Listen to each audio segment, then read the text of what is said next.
ফটিকছড়ি পর্যন্ত ভালোই গেলাম। ফটিকছড়ি থেকে যখন আমি হিয়াকর রোডে ঢুকলাম, গাড়ির চাকা একটা বাস্ট হয়ে গেল। একটু পরে ওই যে বাচ্চার একটা বোনের মেয়ে ছিল, ওই মেয়েটা বলতেছে যে তার খালামুনি লারা দিছে। এই যে পোস্টমর্টম করা লাশ কিভাবে লারা দিব, আমার একটা মনের ভিতরে একটা ডর হয়ে গেছে।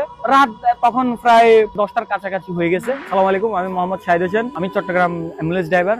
যে ঘটনাটা বলতেছি এটা হচ্ছে যে 6-7 মাস আগে একটি ঘটনা হয়েছিল। আপনার একটা মেয়ে মারা গেছিল চট্টগ্রামের বদ্দারহাট, ফাঁসি খেয়ে মারা গেছিল। তার বয়ফ্রেন্ডের সাথে সমস্যা হয়েছিল, এরপরে ফাঁসি খেয়ে মারা গেছে। এরপর আমাদেরকে আমার মালিকে কল দিছিল, ডেড বডির সাথে আপনার যে মারা গেছে তার সাথে তার বয়ফ্রেন্ডের নাকি ভিডিও কলে কথা হয়েছিল। তো কথা বলা অবস্থায় নাকি তারা মারা গেছিল। তো যখন আমাদেরকে কল দিল, আমাদের অ্যাম্বুলেন্স ট্রিপল লাইনে কল দেওয়ার পরে আমার মালিক আমাকে পাঠাইলো ওইখানে বদ্দারহাট যাও, ওই যে একটা ডেড বডি হয়েছে ওইটা খেপটা মারে আসো। খেপটা মারে আসে মানে আমাদের মেডিকেলে নিয়ে আসে, চট্টগ্রাম মেডিকেল থেকে ইয়ে হবে, পোস্টমর্টম হবে। পোস্টমর্টম হওয়ার পরে যেখানে যায় ওইখানে যাবে। তো আমি নিয়ে আসার পরে আপনার মেডিকেলে আসলাম, আসার পরে পোস্টমর্টম অফিসে পোস্টমর্টম ঢুকাই দিলাম। পুলিশ ওখানে পোস্টমর্টম করার জন্য নিয়ে গেল, আমি বাইরে ছিলাম। বাইরে থাকার পরে নিয়ে যাওয়ার পরে আমি ওইখান থেকে ইয়ে করে আমি ভাত খেতে গেলাম। আসার পরে পোস্টমর্টম কমপ্লিট, আমরা নিয়ে গেলাম আবার বদ্দারহাটে। নিয়ে যাওয়ার পরে ওদের ওইখানে যেখানে ছিল ভাড়া করে ওইখানে দেখলো ওরা 25 জন আছে। পোস্টমর্টম আপনার 2টা বাজে করাইছে। আমি পোস্টমর্টম নিয়ে গেছিলাম দুপুর 12টা বাজে। আপনার 12টার দিকে আমার সাথে সাথে পোস্টমর্টম হয় নাই, আমার আগে আর 2টা লাশ ছিল।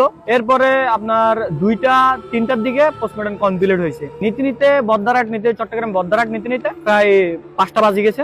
5টা বাজার পরে ওইখানে ওদের মানুষ আসতেছে, দেখবে শেখবে। ওইখানে ছিল ভাড়া ছিল, ওইখানে ওরা গার্মেন্টসের চাকরি করতো, ওইখানে দেখছে। এরপরে ওরা কথাবার্তার পর আমার মালিকের সাথে কথা বলাই দিলাম, নাকি ডেড বডিটা ইয়াতে যাবে। যে মেয়েটা মারা গেছে তার লাশ নিয়ে যাইতে হবে কোথায়, খাগড়াছড়ি জেলা উপজেলা হচ্ছে যে আপনার রামগড় এক উপজেলা বলে, ওইখানে নিয়ে যাইতে হবে। তো আমিও অ্যাম্বুলেন্স সবসময় যেভাবে নিয়ে ওইভাবে নিবো, আজকেও ওই দিনও সেম ভাবে আমি রেডি হয়ে গেলাম নেওয়ার জন্য। ওইখান থেকে আমি রওনা দিলাম সন্ধ্যা 6টার দিকে। ওদের বদ্দারহাট থেকে দেখার পরে সবাই মিলে, ওদের মানুষ উঠছে 4 জন, আমার সাথে 1 জন, সবাই মিলে 5-6 জন উঠছে আমার গাড়িতে। ওঠার পরে আমরা চলে গেলাম পরে রওনা হলাম আর কি খাগড়াছড়ির উদ্দেশ্যে। নিয়ে যাওয়ার সময় স্বাভাবিক যাচ্ছি ফটিকছড়ি পর্যন্ত ভালোই গেলাম। ফটিকছড়ি থেকে যখন আমি হিয়াকর রোডে ঢুকলাম, এরপরে আমার একটা গাড়ির চাকা একটা বাস্ট হয়ে গেল সাথে সাথে। পরে আমি ওদেরকে নামাই দিয়া চাকা এটা পাম্পচার এটা সারাইলাম। পাম্প সারাইয়া আরেকটা এক্সপ্রেস চাকা লাগাই টান দিলাম। একটু পরে ওই যে বাচ্চার একটা বোনের মেয়ে ছিল, ওই মেয়েটা বলতেছে যে তার খালামুনি লারা দিছে। এই যে পোস্টমর্টম করা লাশ কিভাবে লারা দিব, আমার একটা মনের ভিতরে একটা ডর হয়ে গেছে। রাত তখন প্রায় 10টার কাছাকাছি হয়ে গেছে। তখন আমার মনে একটা ভয় ঢুকে গেছে। আর ওইদিকে নাকি আপনার টাকাত আছে, শান্তি বাহিনী নাকি ফারেদের ওগুলো বলে, ওগুলো তো আমার সবসময় মনে থাকে যে এগুলো হবে। আরেকটু যাওয়ার পরে একটা স্পিড ব্রেকার পার হইলাম, পার হওয়ার পরে আরেকটা চাকা পাম্পচার হয়ে গেল। তো আমার 2টা চাকা যখন পাম্পচার হয়ে গেছে, আমি তাদেরকে বসাইয়া একটা সিএনজি নিয়ে আমি চাকা সারতে গেলাম। চাকা সাইরে আবার আসলাম।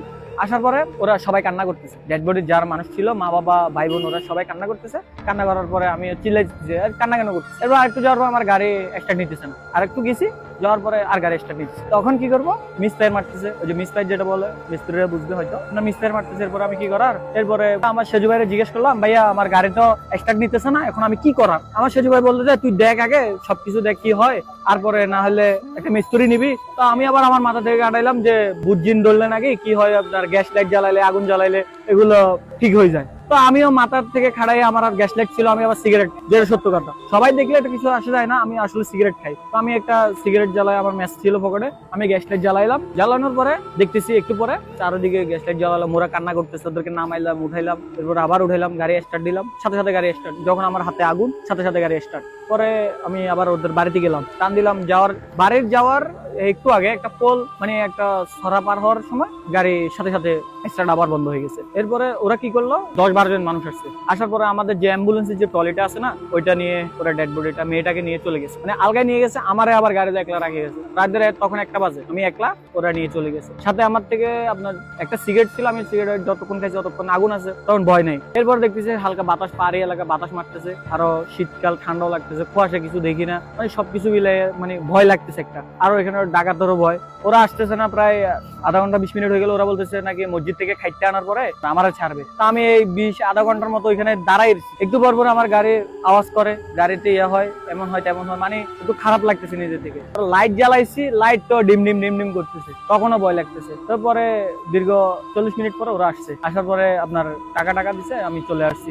আসার পরে আপনার ওই যে যে রাবান বাগান আছে, রাবান বাগানের কাছাকাছি আসার পরে আমার গাড়ি আবার ডিস্টার্ব দিতেছে। 3টার কাছাকাছি হয়ে গেছে, আবার গাড়ি স্টার্ট বন্ধ হয়ে গেছে। 1 ঘন্টা ওইখানে বসেছিলাম। বসে থাকার পরে আবারও আমি গ্যাস লাইট দিয়ে একটু আগুন জ্বালাইলাম। দোকান বন্ধ, দোকানের ভিতরে পাশে বসে আছি। 1-2 ঘন্টার মতো বসে থাকার পরে আজান দিছে। আজান দেওয়ার পরে আমি সব ক্লিয়ার।